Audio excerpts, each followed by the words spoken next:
Hello everyone, welcome back to Film and Flash, and today we'll be reviewing the Kodak Brownie Starflash camera.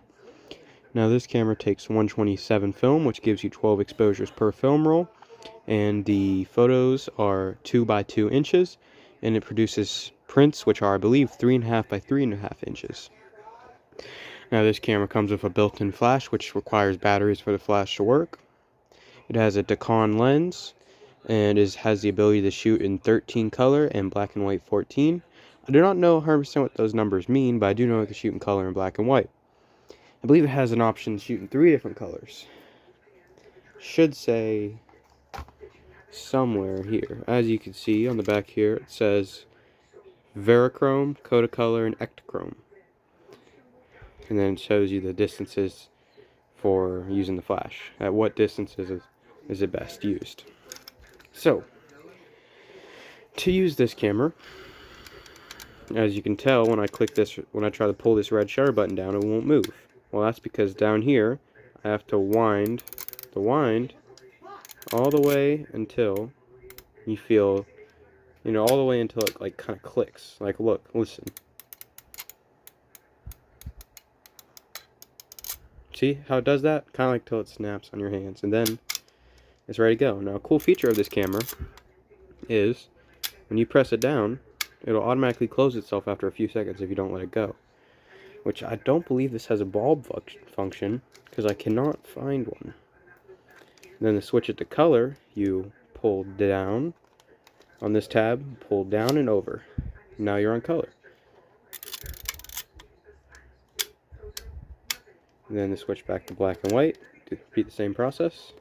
And as you can see, the hole gets slightly bigger for the color, meaning the aperture is increased.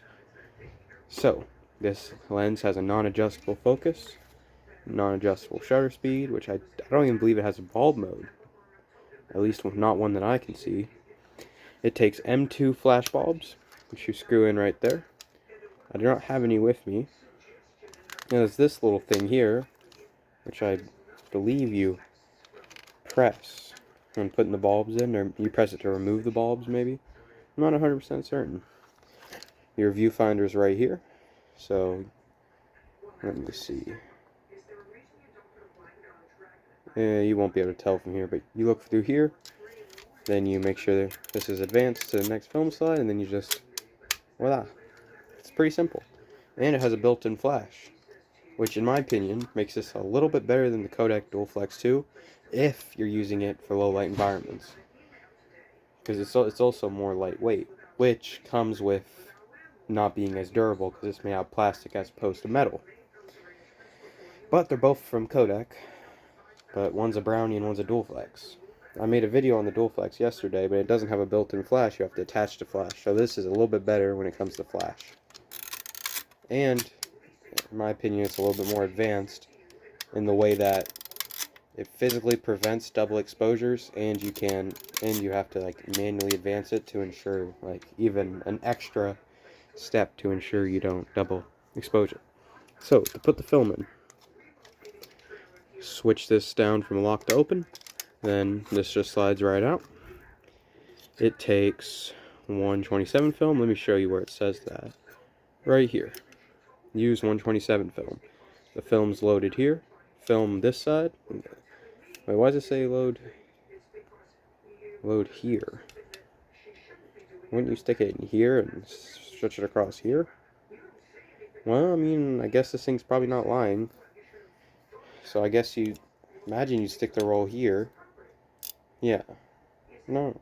Yeah, you stick the roll here and stick it here until it says start. Or start's supposed to be here. I think start's supposed to be here.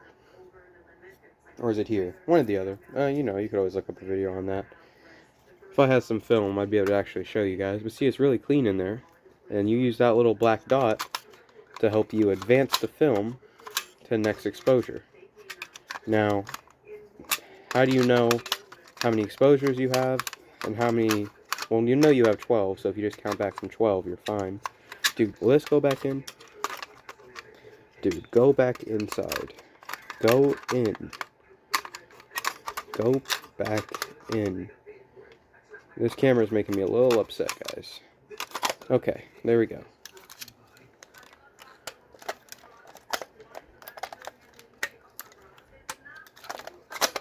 Go. Okay, there we go. So, if you want to know how many you can, right here, it'll be numbered. It'll say 1, 2, and that's when you'll know you're ready for the first exposure. Depending on what kind of film you have, though, it might be different. But from what I've seen, that's usually the case. So, believe it or not, there's not much more to say about this camera. It can adjust the focus. It's point and shoot. And some of you may be wondering what this is for. This is... Hold on, let me pull this out real quick. This is called a Goldcrest AG13 cube adapter. What that does is adapt the camera to allow for flash cubes as opposed to bulbs. So, if you're wondering what that does, I do not know how to install it, and I couldn't really figure that out. It might not even go to this camera. It was just laying in the box with it when I got it. But just in case you guys are curious, that's what it does. But who would I recommend this camera for? I would recommend this person for somebody who's looking for amateur photos. Well, not amateur, but you know, simple photos, not anything extremely high quality, in low light environments. So, say you do a lot of forest shooting, and you'd be in trees or maybe in shaded areas. That's where I'd say this camera would probably thrive. Or maybe you do a lot of night photography or night portraits, and I'd say this is where this camera would really thrive. I say this camera is probably really good for portrait photography in my opinion. And does it have a tripod mount? I don't believe this camera has a tripod mount. So, that might be an issue if you're looking to do that. But I'd say besides that, it's really good for portrait photography.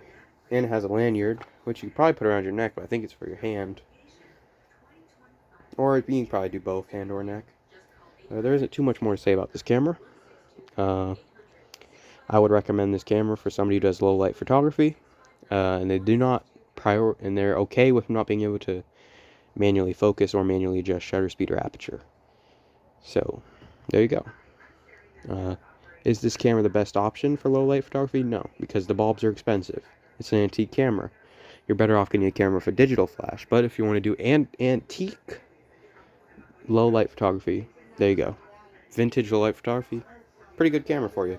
Overall, I recommend the Kodak Brownie Starflash camera. Thank you guys for watching. Film Flash out. Please like and subscribe.